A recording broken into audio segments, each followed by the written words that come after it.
Oh, Billy Bill Bill. Billy Bill Bill. Is that how it is going to be now? It's only because I miss you, so I'm delighted to see you Good to see you too. at a very unusual time for us. It's still, oh, it's only just become afternoon for you. It's late afternoon for me. Normally we meet each other much later. I don't know if that'll change the flavor of how we interact, actually. Are we going to have more energy or less energy? I'm feeling quite energized right now. Okay, then give it to me. What are we talking about? I'm talking about Anchoress. Okay. Do you know what an Anchoress is? No, I do not. Oh, Bill, honestly, you're the only person that I thought I would ask about this who would know. That's I not love true. I've asked a couple of older women who are very religious, and they both know what this is. An Well, Anchoress, I'm not religious, so yeah, go ahead. no, it's more just that you are a polymath and that you, Ah, I know a lot about a lot of things, so you figured I'd know about this. yeah. Okay. Anyway, Anchoress. An Anchoress is a woman who chooses a life of solitude. Okay. So not a hermit. I mean, it's just a female version of Anchoress, Got it. right? Yep. And so, for those people who also don't know, Anchoress would be somebody who was attached usually to a church, so not like a hermit in separate from the community. She would be connected, even in terms of the architecture of a church, to a building, a place of worship, and people would know she was there, but she would be walled up in that she would have a cell and she would be in there for life. She would choose it as her path of piety and gratitude and love for God. She entered it knowing that she would die there. So an anchoress had to have funds enough, either through charity, but usually private funding coming from maybe quite wealthy background, so that she could be fed and watered. And sometimes she would have some kind of attendant who would see to her, obviously, most basic needs. Um, she would not have access to the outside world, although in some anchoresses' cells they would have a variety of different hatches or windows. And one I've always thought, knowing what little I do about the anchoress's life, a peephole into the church so they could see the congregation. This does not seem very positive to me. You're Well, not selling me on this. I was reading some comments that people had left on a blog about Anchoress, particularly one Anchoress, Julian of Norwich. I'll come back to her in a minute, man. And they were saying that it sounds like anything that's related to piety is usually suffering, evil, Hmm. wicked, which to me, actually, having now found out a little bit more about the Anchoress, her devotion, seems rather stunning and beautiful. Okay. It's not the Mm, direction I would have gone with analysis, but okay. I well, just, it feels to me, uh, as someone who does not have faith in such things, it seems to me that any sort of supreme being worth their salt would not want somebody to waste their human experience being like giving up their human experience but in prayer. those are your human conditions. Well, other people and love and nature and like those are the things that God would have given to humans to experience in their lives. And this person saying all those things that are good about being alive, I'm going to put those aside because I love you so much. But I think See, this is a very tricky thing for you and I to talk about really meaningfully, because you especially have no faith, yes. right? So I move in and out of a strange landscape of saying I have no faith, but then clearly I do. It's part of the woo woo that we love about you. Because as you describe, I am extremely woo woo. Mm, Yep. But you don't think that if somebody was alive today who decided to do this, we wouldn't do this? We would think that they were mentally challenged and we need to like No, fix them. I actually found that there is an anchoress somewhere in Malaysia. Well, sure, in Malaysia.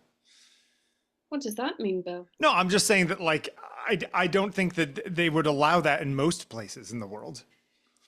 Um, but let's look at it, shall we? Now, Okay. the reason why I'm saying it's quite difficult for you and I maybe to talk about it meaningfully is that I mentioned already you've put conditions on what it might mean to live in complete solitude, in that you might judge it to be a waste of life, this God given thing, for example.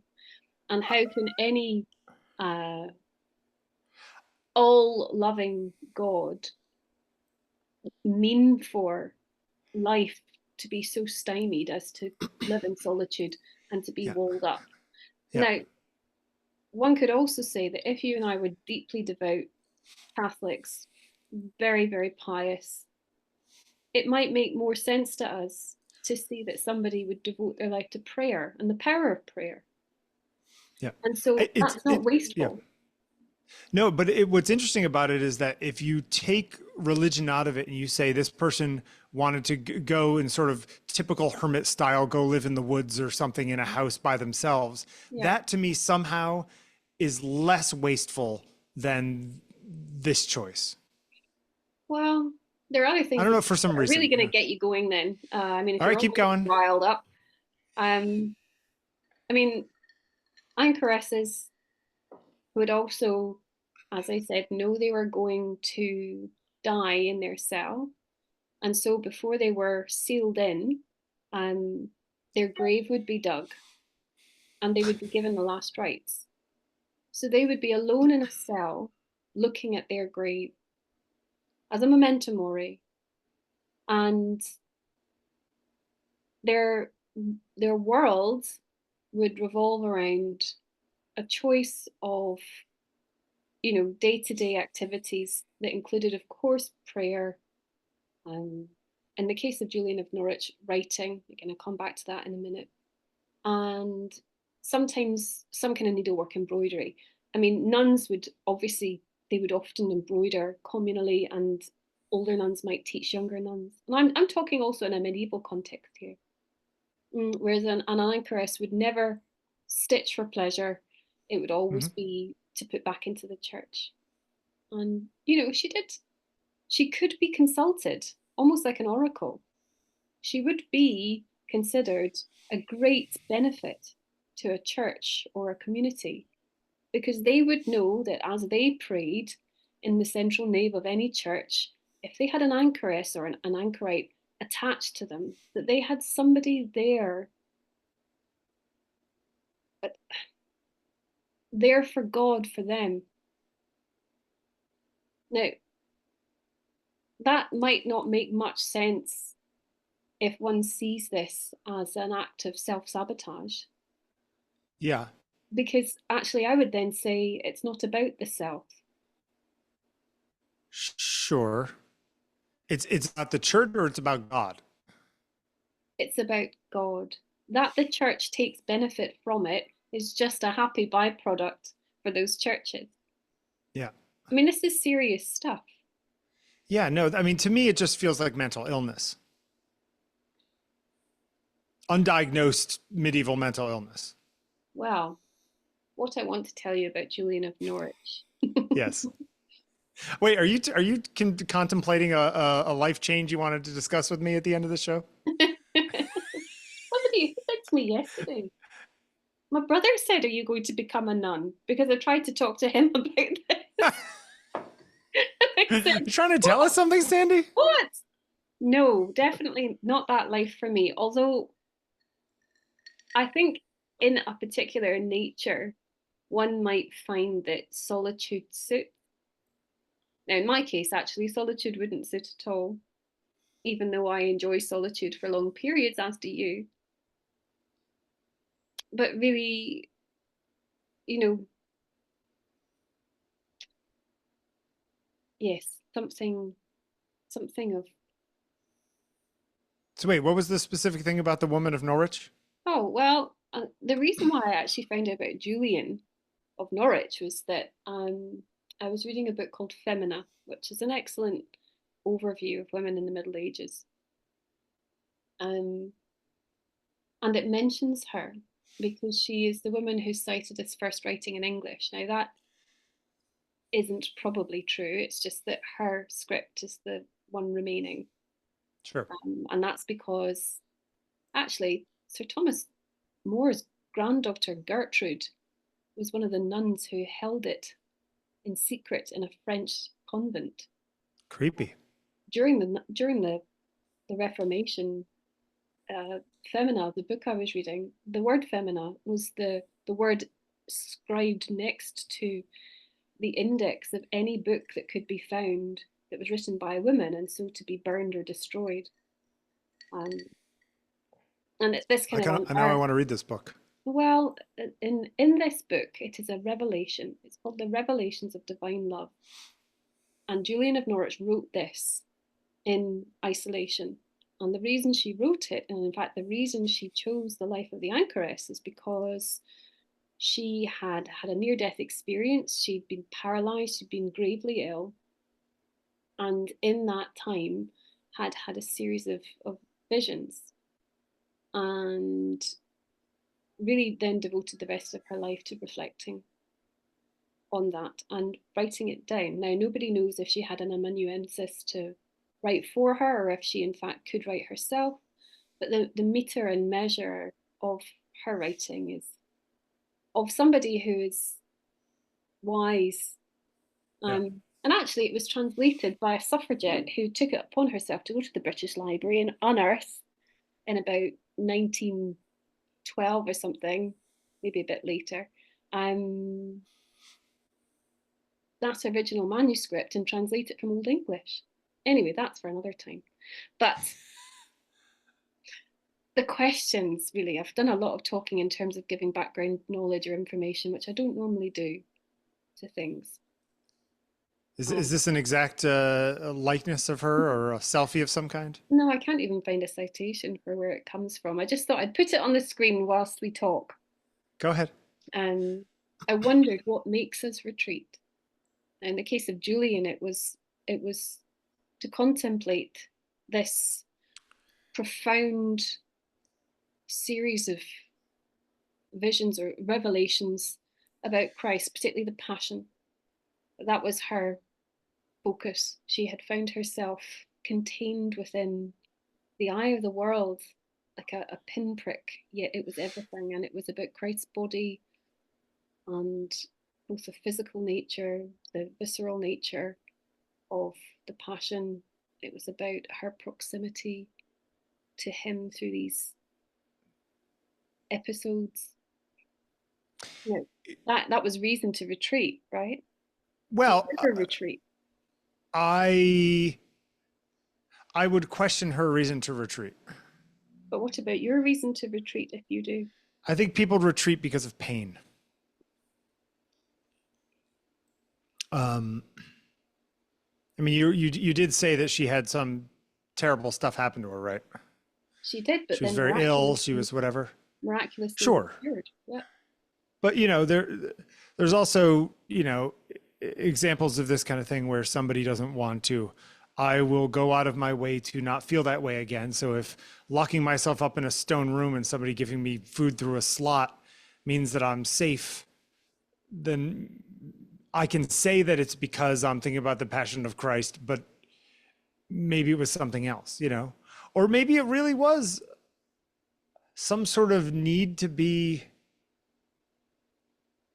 I guess I can't put myself in the mind of someone like that because what they're going through or the way they're thinking is so personal. Is it That it personal seems, or does it come well, out the other side of itself and it becomes actually then about?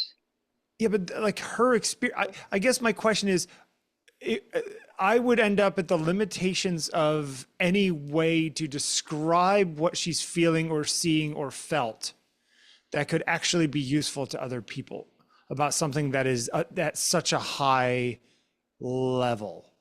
It's like, especially writing, the limits of the language they were using at the time. What years would this have been? What are we talking? 14th century, 15th Yeah, century, somewhere back there. century. Yeah. Um,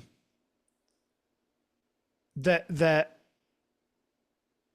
I would wonder how much of whatever she had in her head she could actually get out in a way that was helpful to other people, especially at a time when so few people were literate, right? Well, this is something that comes out just as a kind of adjacent point. I I am so ignorant about so much of history, really, and it frustrates me. But what I seem to be coming up upon, and I'm sure any historians, if anybody watches this ever, could help me with this, I seem to be uncovering things that people are writing about that suggest that actually women were literate. Were literate or illiterate? Were Literate, literate. Okay. or certainly many more would have been literate than we think. And that's because simply the destruction of record. Well, That sure. there is no purchase on the past if we don't have evidence, right? We can Sure. say we assume that the female lucidity of the 14th century would have been exactly as my lucidity now in 2024. Of course, but you also have the limitations of reproduction of writings. They didn't have books. You know what I mean? They didn't have, I mean, they didn't have like, printing Right. presses I and mean, things. So like, writing was an arduous task, and it yeah, was yeah, undertaken only by a very select few. That doesn't mean that people weren't actually literate. In that, sure. um, possibly many more people than we realize could have been reading or would have understood symbols on surface. But do you think they'd be reading anything other than purely religious texts? No, that's not the point of what I'm saying. It's Okay. that we live in a vacuum for this. We have Sure. no air because we have no Yep. evidence. But reading this book Femina and then realizing that the term femina was the description, obviously woman, the female, written next to indexes of books that would Mm-hmm. then be destroyed. I mean, that has happened probably 3 times over at least Yep. throughout the medieval period, and then later into Reformation, where for political reasons, women's work would have been completely erased. Sure. And if it were not for dear Gertrude, gosh, I wish I was going to have another daughter, and I would call her Gertrude. I'm, spiriting away that manuscript. It would know nothing of it, and nor would anyone else. Sure. Mm. Anyway, what makes this retreat? You say suffering, Yes. but you know, You does that think you apply? think you're retreating towards something? I always see it as retreating away from something. Well, I think either away or toward is still movement, Sure. and perhaps retreat is about a kind of change without movement, if that could Does ever be does a thing. does retreat imply shrinking? Can you expand while retreating? Oh my goodness.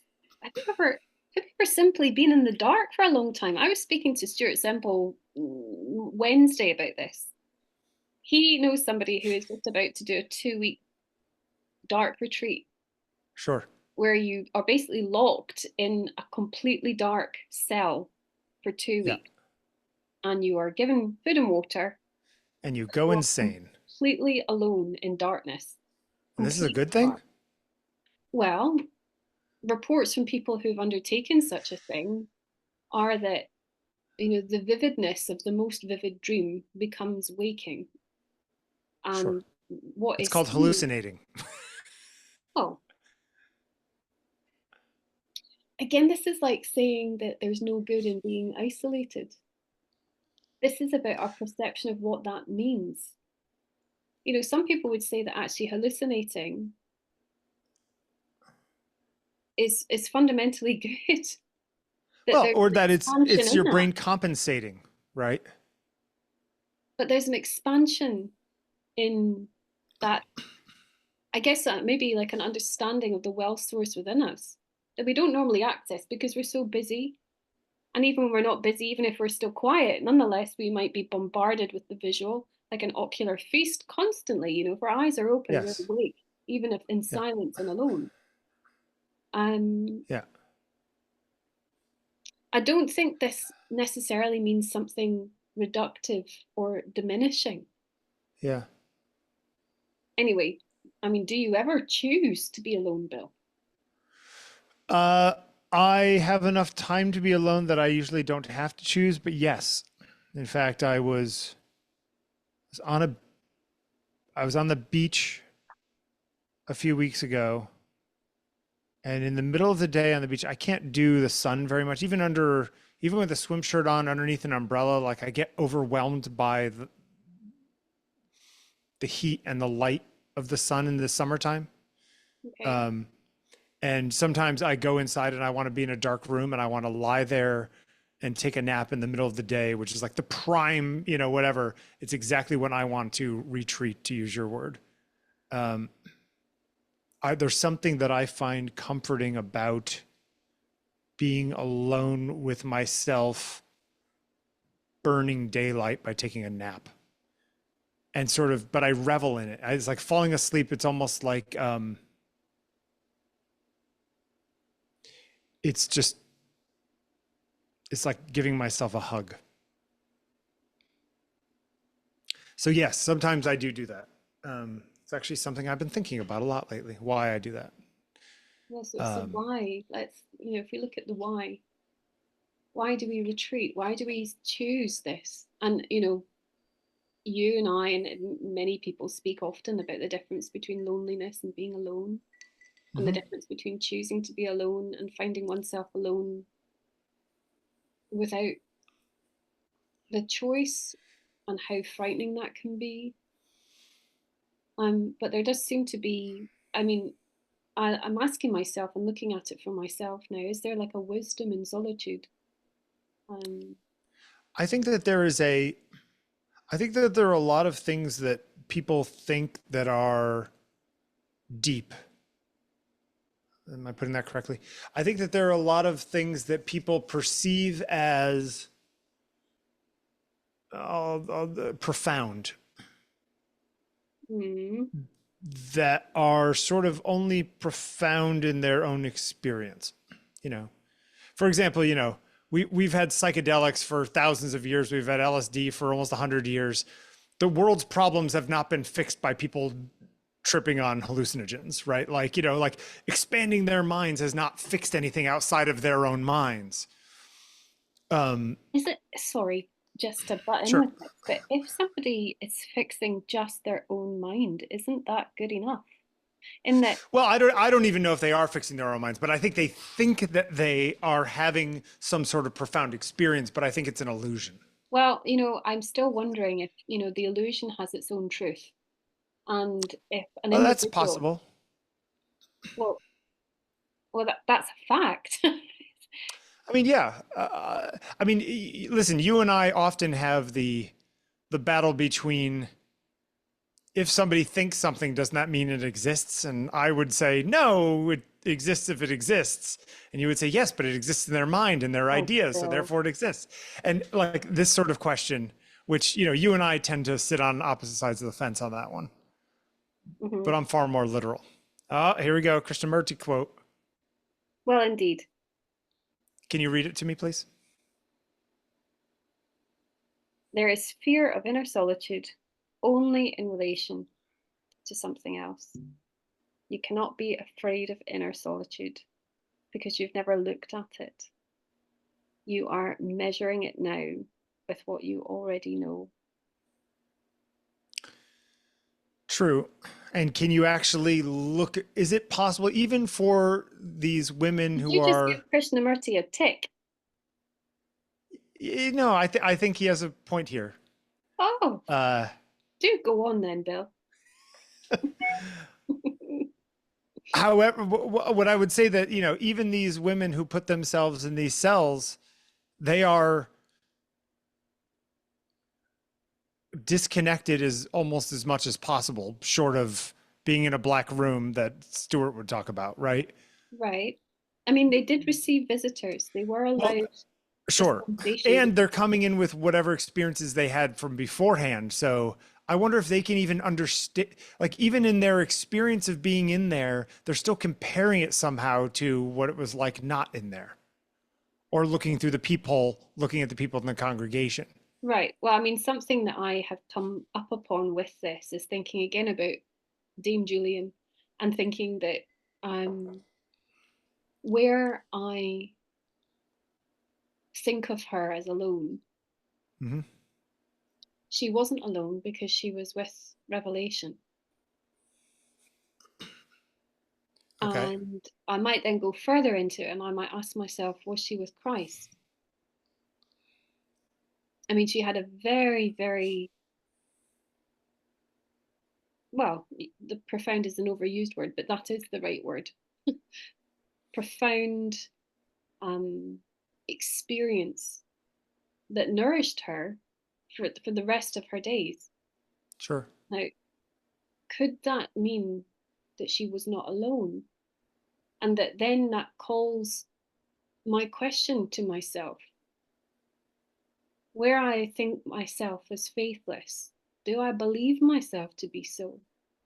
And if there is any small sliver of faithfulness in me, not through seeking comfort, but simply in a kind of a moment of it, like a flash, I may be alone, but I am one. But if I'm one, then I'm everyone.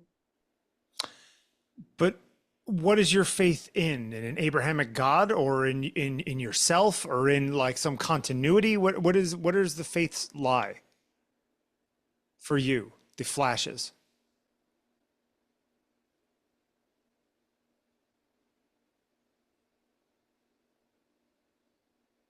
How can one approach this sensibly without being disingenuous? I'm approaching a sense of, or I want to try and explain to you something that's very, very simple, but extremely difficult to describe. Oh, yeah. I mean, I can't dispense it. I can't dispense it. And if I believe myself to be wise in it, then I'm a fool. Nonetheless, I want to tell you about it because it's really powerful. So I do see that with what Krishnamurti says in relation to something, I may think that I'm in solitude or be able to see or look at my inner solitude. But there's duality in that. And so there are two. There are two. True inner solitude is something that I cannot convey. I simply am. I'm only speaking out loud what's coming to me as we speak now. So it's not a refined thinking, it's not of the intellect. I mean, I ask myself, am I ever asked something of wisdom? And it's an unusual position to speak to as a teacher. You know, I'm supposed to pretend to be wise, 9 to Sure. 5. It's got nothing to do with wisdom. This is wisdom, but it's not not for me unless I am it. You know, I might read, I've got the book here actually, I would recommend that. I'll send you a copy, Bill. Okay. Um, you know, I can read about these revelations, but can I know it until I am it? And once you become it, can you communicate that to other people, or have you gone beyond the edge of the earth, as it were? Well, that's why I think this Anchoress business is so important. Is insanity enlightenment? Oh, I'll trust you. Well, I don't know. See, you're reading that, and I'm reading this, and it's all about insanity basically being enlightenment. Okay, well, So it's. I mean, I think about that all the time. Is there a place at which I know or understand something in a way that to other people it seems like I've gone around the bend, but it's only because I've actually figured something out they haven't figured out. yes, and also we may be going through that all the time, and fear holds us back. Self-consciousness, when we're Sure. living with it, is the But, single most but, corrosive thing to sharing, isn't it? but also I would say that I would have more faith in these women and men who do these kinds of things if they weren't doing them within the confines of the church, because they also get so much external validation from having done it. These people are venerated. People come to them for advice. There's Not like so often. much of it. What they're not like priests, where you go in the confessional. I know, They but there's really did also have people in the special church saying, dispensation from you bishops know, who visited. God will love you more if you do this. This is like the highest level of something you can do for God in a time when God was more important in people's lives than ever before. But see, I don't see this as self-seeking at all. I see this Oh, as see. self-negating. Oh, This is see, yeah. I think that it's self negation in the guise of I think it's self seeking in the guise of self negation. It's martyr mentality. I'm going to let myself get killed for this greater good, but really you want people to notice you. but that's a sort of phenomenological conundrum then. Yes. Yeah. Because how would you know that people noticed you if you were walled up for life with your own Well, grave staring at you every day? you have faith. Mm. You were saying that like the people in sitting in the pews know that that person's in there. So the person in there knows that those people know that they're in there. You see what Right. I'm saying? I'm I just saying that like do see what you you're know, saying, but I fundamentally feel I feel the anchoress. I think if the anchoress, if somebody was like, where did Jane go? And Jane slipped off to a hut in the woods and was sitting there praying all day long and didn't talk to anybody. That to me would be more impressive than Jane getting blocked up in a church. Bill, how long do you think you would last on a dark retreat? 17 minutes. I don't think I would do well without sensory input. No, I don't think I would either. I think that I Um, would go insane very quickly. But then again, I go insane very quickly within normal I life. was So going to say, you don't need a dark room for that, Bill. Anyway, see you later. bye.